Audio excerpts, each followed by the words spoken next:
لا حول ولا قوة إلا بالله العلي العظيم. حسبنا الله ونعم الوكيل، نعم المولى ونعم النصير. بسم الله الرحمن الرحيم.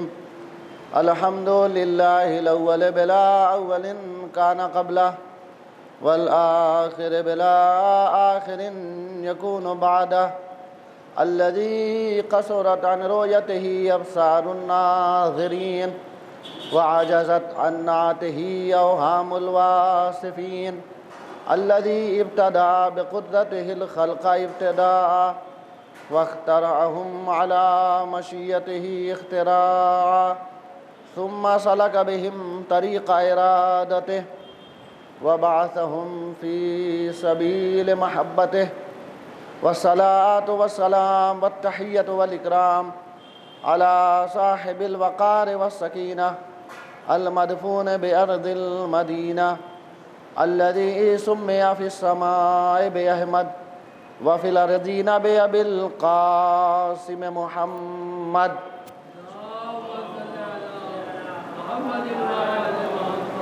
وآله الطيبين الطاهرين المعصومين المظلومين المنتجبين المنتخبين، الذين أذهب الله عنهم الرجس وطهرهم تطهيرا. اللهم صل على واللعنة الدائمة الباقية على أعدائهم أجمعين من الآن إلى صباح يوم الدين. أما بعد، فقد قال رب العالمين في كتابه المجيد والقرآن الحميد: بسم الله الرحمن الرحيم. شهر رمضان الذي أنزل فيه القرآن هدى للناس وبينات من الهدى والفرقان، فمن شهد منكم الشهر فليصمه، ومن كان مريضا أو على سفر فعدة من أيام أخر، يريد الله بكم اليسر ولا يريد بكم العسر، ولتكملوا العدة ولتكبروا الله على ما هداكم ولعلكم تشكرون. صلوات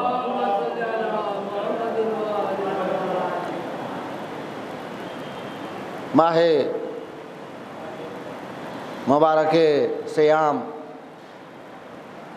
شہر اللہ، شہر خدا کا آدھا حصہ آج پورا ہو گیا، یعنی آج کی تاریخ 15 رمضان المبارک. یہ بڑی اہم تاریخ ہے. یہ تاریخ وہ تاریخ ہے کہ جس دن خانہ علی و زہرا میں پہلی خوشی ہوئی ہے، اور چمن فاطمہ و علی میں پہلا گلاب بشکل امام حسن مجتبیٰ علیہ السلام کھلا ہے. مولا کے روز ولادت کی مناسبت سے آپ سب کی خدمت میں تہنیت اور مبارکباد پیش کرتے ہیں، اور اسی کے ساتھ ساتھ تمام شیعان حیدر کرار، علماء کرام، مراجع اعظام، اور بالخصوص امام زمانہ عجل اللہ تعالی فرجہ شریف کی بارگاہ میں تبریک پیش کرتے ہیں. نہایت اہم تاریخ ماہ رمضان کے نیمے میں امام کا آنا، اور اس مہینے میں امام کا آنا جس مہینے میں قرآن قلب پیغمبر پر نازل ہوا. آغوش سیدہ میں آنے والا قرآن آج آیا ہے، اور سینہ پیغمبر پر نازل ہونے والا قرآن شب قدر میں نازل ہوا ہے. یا یوں کہوں کہ آج جس قرآن کی آمد ہے وہ بولتا قرآن ہے، شب قدر میں جس قرآن کا نزول ہے وہ خاموش قرآن ہے. اور دونوں قرآنوں کا ایک مہینے میں آنا بتا رہا ہے کہ خاموش قرآن اس وقت تک سمجھ میں آ ہی نہیں سکتا جب تک بولتے قرآن کی مدد نہ لی جائے، جب تک بولتے قرآن سے درس نہ لیا جائے، اس وقت تک قرآن سمجھ میں آنے والی کتاب نہیں ہے۔ یہ عظیم مہینہ، یہ شہر اللہ، اور شہر اللہ میں حجت اللہ کی آمد، وہ مہینہ جس کے بارے میں قرآن فرماتا ہے شہر رمضان الذی انزل فیہ القرآن ھدی للناس وبینات من الھدی والفرقان۔ یہ وہ مہینہ ہے کہ جس میں قرآن نازل کیا گیا۔ قرآن سے امام حسن کا رشتہ اتنا گہرا ہے کہ جس کی تفسیر اور جس کا بیان ممکن ہی نہیں ہے۔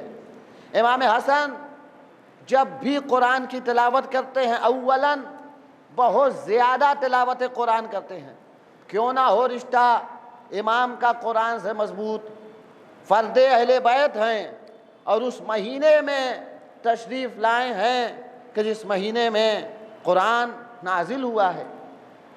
مولا بہت زیادہ تلاوت کرتے ہیں۔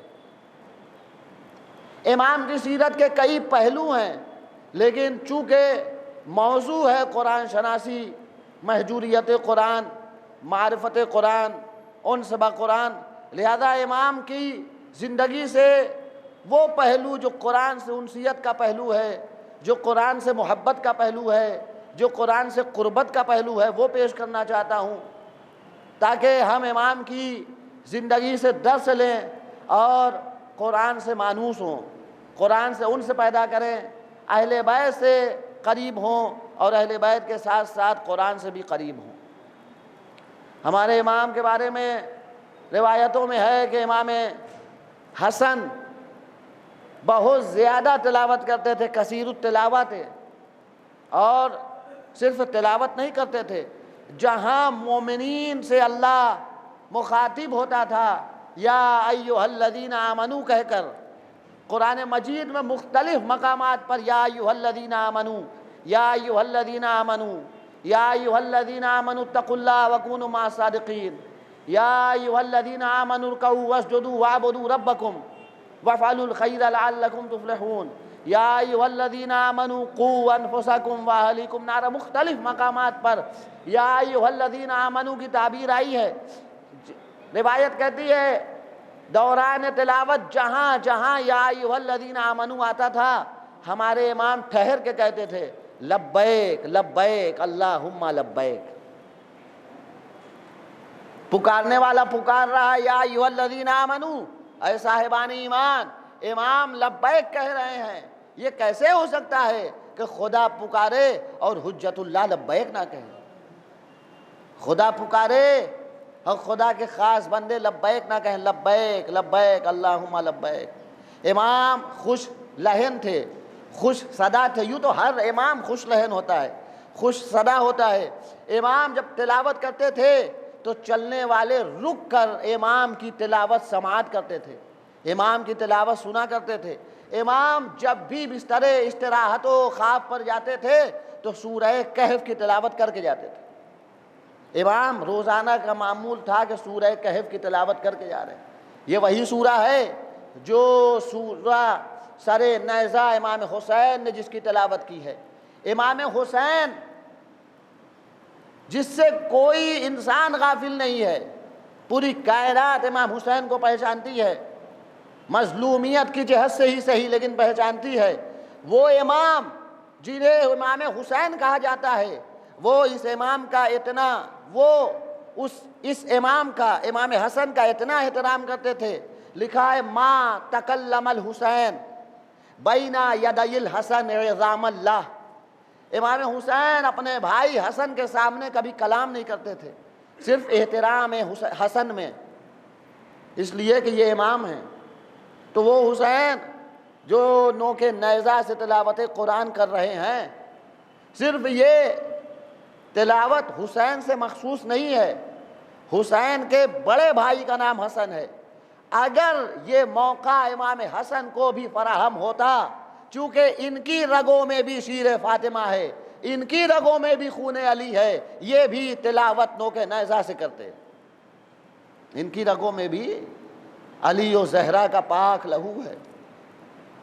وہ حسین جو سورہ کہف کی تلاوت سر نیزہ سے کر رہے تھے، اسی سورے کی تلاوت روزانہ کرتے ہیں۔ امام جیسا کہ کل بیان ہوا تھا، عملی تفسیر پیش کرتے ہیں۔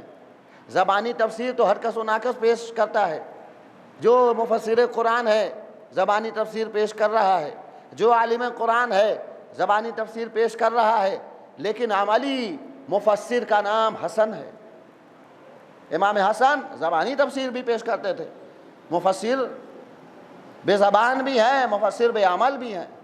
امام حسن کی عملی تفسیر کا نمونہ یہ ہے کہ امام حسن کو مالک ابن انس کہتے ہیں۔ مالک ابن انس سے امت مسلمہ آشنا ہے۔ مالک ابن انس کہتے ہیں کہ ایک کنیز، ایک گلدستہ امام حسن کے پاس لائی اور امام حسن کو ہدیہ کیا۔ میں دیکھ رہا تھا، مالک ابن انس کہتے ہیں میں دیکھ رہا تھا، اس نے ایک معمولی سا گلدستہ پھول اپنے مولا اپنے آقا کی خدمت میں پیش کیا۔ ہم نے کیا دیکھا کہ امام حسن نے گلدستہ لیتے ہوئے یہ کہا انت حرۃ لوجہ اللہ، جا تو خدا کے لیے آزاد ہے، جا تو خدا کے لیے آزاد ہے۔ مالک ابن انس نے فوراً کہا اے فرزند رسول، اس نے آپ کو معمولی سا گلدستہ دیا ہے، ایک پھول آپ کی خدمت میں پیش کیا ہے، اور آپ نے اتنی قیمتی شے، کنیز اور غلام اس زمانے میں بڑے قیمتی ہوا کرتے تھے۔ چونکہ آج دور نہیں ہے خرید و فروخت کنیز و غلام کا، لہذا ہمیں اس سے کوئی آشنائی نہیں ہے، لیکن یوں سمجھ سکتے ہیں کہ بازار لگائے جاتے تھے، کنیز اور غلام کی خرید و فروخت ہوتی تھی، بازار لگائے جاتے تھے، بڑی مشکل سے بہترین کنیز اور بہترین غلام مہیا ہوتے تھے۔ جب جانے والا بازار میں جاتا تھا تو دیکھتا تھا کون سا غلام یقیناً غلام ہے، کون سا غلام اپنے آقا کے لیے ہر وقت حاضر رہنے والا ہے، کون سی کنیز ہے جو خدمت گزار ہے۔ تو یہ بڑی قیمتی شے ہوا کرتی تھی۔ میں نے پڑھ دیا اور آپ نے سن لیا کہ کنیز کو آزاد کر دیا، نہیں، کنیز جو اس دور کی بڑی قیمتی شے ہے، گراں قدر سرمائے کو کنیز کہا جاتا ہے، غلام کہا جاتا ہے۔ امام نے فوراً کہا انت حرۃ لوجہ اللہ۔ انس ابن مالک کہتے ہیں کہ میں نے فوراً کہا اے فرزند رسول، آپ نے اس معمولی سے گلدستے کے عوض اسے آزاد کر دیا، ارے کچھ دے دیتے، اس کے عوض آپ کچھ دے دیتے۔ فوراً امام نے کہا اے مالک ابن انس، قرآن کیا کہتا ہے؟ وَإِذَا حُيِّيتُم بِتَحِيَّةٍ فَحَيُّوا بِأَحْسَنَ مِنْهَا أَوْ رُدُّوهَا إِنَّ اللَّهَ كَانَ عَلَى كُلِّ شَيْءٍ حَسِيبًا۔ اے مالک ابن انس، اللہ کہتا ہے جب تمہیں کوئی تحفہ پیش کیا جائے، بِتَحِيَّةٍ فَحَيُّوا بِأَحْسَنَ مِنْهَا، تو تم اس کے مقابلے میں اس سے بہتر تحفہ پیش کرو، اور اگر اس سے بہتر نہ دے سکو تو اس جیسا واپس کرو۔ امام فرماتے ہیں چونکہ اس نے مجھے ایک تحفہ پیش کیا تھا، اس سے بہتر کیا تحفہ ہوگا کہ میں نے راہ خدا میں اسے آزاد کر دیا۔ صلوات پڑھیں بر محمد وآل۔ اس سے بہتر کیا تحفہ ہوگا، اس سے بہتر کیا ہدیہ ہو سکتا ہے کہ میں نے اسے راہ خدا میں آزاد کر دیا۔ یہ ایک نمونہ ہے۔ ایک اور نمونہ سن لیجئے، ایک غلام، یہ کنیز کا عمل ہے، یہ کنیز کی آزادی ہے، اور ادھر امام حسن کے پاس ایک غلام، اس غلام سے اچھا کسی کے ذہن میں یہ نہ آئے کہ اہل بیت غلاموں کو غلام کیوں بناتے تھے؟ کسی کو غلام بنانا اچھی بات نہیں ہے، نہیں، دنیا کی خدمت کرنا دنیا کی غلامی کرنا اور ہے، اہل بیت کی غلامی بادشاہی سے بہتر ہے۔ اہل بیت کے در کی غلامی یہ غلام نہیں بناتے تھے، وہ صرف ایک تفریق کے لیے، امتیاز کے لیے کہا جاتا ہے کہ یہ کنیز ہے، یہ غلام ہے، ورنہ وہ کنیز اور غلام اس ڈر پر اتنے خوش رہا کرتے تھے کہ جب انہیں آزاد کیا جاتا تھا نا تو یہ جانا نہیں چاہتے تھے، بلکہ دامن سے لپٹ جاتے تھے، مولا ہم آپ کی بارگاہ میں ہی رہنا چاہتے ہیں۔ اگر کوئی غلام ہو، حقیقی غلام ہو، اگر کوئی کسی کو قیدی بنا کر کنیز کی طرح رکھا جائے تو کیا فوراً آزاد ہونے سے خوش نہیں ہوگا؟ لیکن کتنے ایسے واقعات ہیں جو بتاتے ہیں کہ جیسے ہی آزاد کیا ہے مولا نے، آنکھیں نم ہو گئیں غلاموں کی، ہم آپ کے در سے نہیں جانا چاہتے۔ یہ غلام کو غلام بنا کے نہیں رکھتے تھے اولاً، اور ثانیاً یہ غلام کو درس قرآن دیتے تھے، غلام کو دین کی تعلیم دیتے تھے، اور جب آزاد کرتے تھے نا تو اسے کہتے تھے دوسروں کو یہی تعلیم دو۔ ایک غلام کے ذریعے وہ پوری کائنات میں دین اسلام پھیلاتے تھے، قرآن کی تبلیغ سکھاتے تھے، قرآن کا درس پوری کائنات تک پہنچاتے تھے۔ غلام پروری، یتیم پروری اہل بیت کے ہاں سکھانے کے لیے اپنے در پر رکھتے تھے۔ ایک غلام مولا کی بارگاہ میں، اسے ایک ایسا گناہ سرزد ہوا، ایسی خطا ہوئی جو سزا کا مستحق تھا، یعنی کوئی چھوٹا گناہ نہیں تھا، سزا کا مستحق بنتا تھا۔ امام نے اسے حکم دیا کہ اسے تنبیہ کی جائے، دوسروں کو حکم دیا امام نے کہ اسے تنبیہ کی جائے۔ اس نے فوراً قرآن کی آیت پڑھی، والعافین عن الناس۔ کہیں غلام بھی قرآن سے اتنا مانوس ہوتے ہیں کہ قرآن کی آیت پڑھ رہے ہوں؟ آپ بہت زیادہ قصہ جناب فضہ سنتے ہیں نا، غلاموں کا تذکرہ کم ہوتا ہے۔ ہاں، اگر اوروں کے غلام ہوں تو قرآن پڑھنا بعید ہے، لیکن اگر در فاطمہ کی کنیز و غلام ہو، کنیز 20 سال تک قرآن کے علاوہ کچھ بولتی ہی نہیں ہے، اس لیے کہ فاطمہ کے در پہ آ گئی ہے، جہاں کی زبان ہی قرآن ہے، جس کی فضا میں قرآن ہے۔ اہل بیت کے در پر قرآن ہی قرآن ہے، یہاں گفتگو ہوتی ہے تو قرآن، فضا قرآن میں، غلام فوراً کا والعافین عن الناس، لوگوں کو معاف کرنے والے، لوگوں سے درگزر کرنے والے، قرآن کی آیت ہے۔ الذین ينفقون فی السراء والضراء والکاظمین الغیظ والعافین عن الناس۔ امام نے کہا نا تنبیہ کی جائے، اس نے کہا والعافین عن الناس، لوگوں کو معاف کرنے والے۔ فوراً امام نے معاف کر دیا۔ پھر اس نے اگلا فقرہ آیت کا پڑھا، عافین والعافین عن الناس واللہ یحب المحسنین، اور اللہ نیکی کرنے والوں کو دوست رکھتا ہے، نیکوکاروں سے اللہ محبت کرتا ہے۔ جیسے ہی اس نے آیت کا دوسرا فقرہ پڑھا، فوراً امام نے کہا انت حر لوجہ اللہ، تو جا اللہ کی بارگاہ میں، اللہ کے لیے میں نے تجھے آزاد کر دیا۔ ایک غلام جس سے خطا سرزد ہوئی ہے، جس سے گناہ ہوا ہے، جو مستحق عقاب ہے، جو مستحق سزا ہے، اس کو امام آزاد کر رہے ہیں۔ کیا کسی کا اتنا بڑا دل ہے کہ جو انسان مستحق سزا ہو اسے آزاد کر دیا جائے؟ کسی کا اتنا بڑا دل نہیں ہے، لیکن جو قرآن کی عملی تفسیر کرتے ہیں نا، وہ عمل کر کے بتاتے ہیں کہ صرف قرآن کی تلاوت کافی نہیں ہے، جہاں جہاں قرآن کہہ رہا ہے ویسا ویسا عمل کر کے دکھاؤ۔ اگر قرآن کہہ رہا ہے والعافین عن الناس، اللہ لوگوں کو معاف کرنے والوں کو دوست رکھتا ہے تو معاف کر کے دکھاؤ۔ اللہ نیکوکاروں کو دوست رکھتا ہے تو نیکی کر کے دکھاؤ۔ امام حسن علیہ السلام کا قرآن مجید سے جو رشتہ ہے، امام حسن کی جو انسیت ہے، وہ ناقابل بیان ہے۔ ہم بس یہی کہہ سکتے ہیں کہ اس ماہ عظیم میں اللہ ہم سب کو توفیق دے کہ ہم قرآن سے اسی طرح مانوس ہوں جیسے ہمارے آقا اور مولا مانوس ہوں۔